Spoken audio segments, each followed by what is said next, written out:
எனக்கு எல்லாம் தெரிஞ்சிருச்சு. உன் வேஷம் எல்லாம் கலைஞ்சிருச்சு.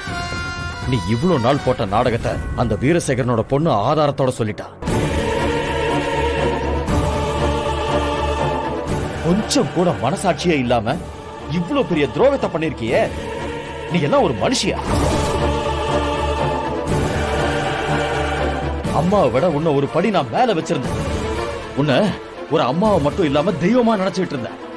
என் அம்மாவுக்கு கொடுக்கிற மரியாதையோட அக்கா அக்கான்னு உன்னை தூக்கி வச்சு கொண்டாடினேன். அதுக்கு நீ பண்ற கைமாறிதானா?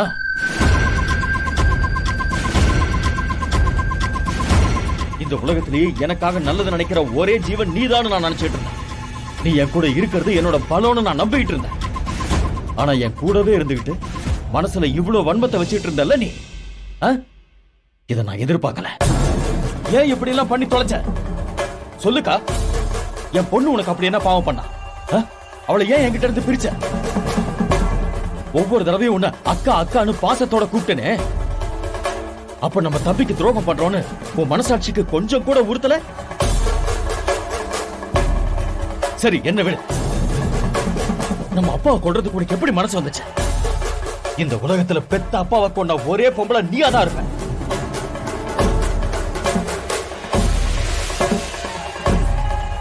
இப்படி அவரை கொல்ற அளவுக்கு அவர் உனக்கு என்ன கெடுதல் பண்ணார்? நீ நல்லா இருக்கணும்னு நினைச்சது தவிர வேற எந்த குறையும் உனக்கு வச்சது இல்லையே. இத்தனை வருஷமா உன்னை நம்பினத நினைச்சாலே எனக்கு கேவலமாவும் அருவருப்பாவும் இருக்கு. இவ்வளவும் பண்ணிட்டு என் கூட இருந்திருக்கியே. உன்னை எல்லாம் தம்பி ஒரு துணை இல்லாம வாழ்ந்துட்டு இருக்கானே.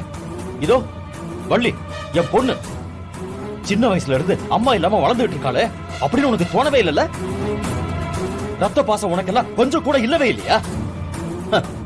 எப்படி இருக்கும்? சொந்த அப்பாவையே மனசாட்சி இல்லாம கொலை பண்ண கொலைகாரி கிட்ட இதெல்லாம் எதிர்பார்க்கறது ஏன் தப்பு? நீ எதுக்காக என் கூட போறது? உன் கூட போறது நினைச்சாலே எனக்கு கேவலமா இருக்கு.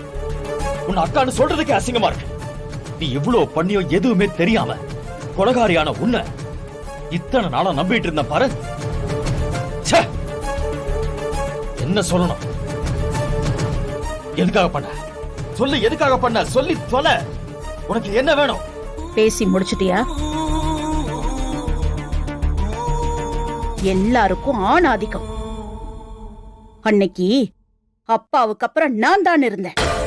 அவர் எனக்கு பதவியும் தரல, எந்த சொத்தும் தரல. ஒரு பொண்ணுக்கு பதவி ஆசை வரக்கூடாதா? இப்ப கூட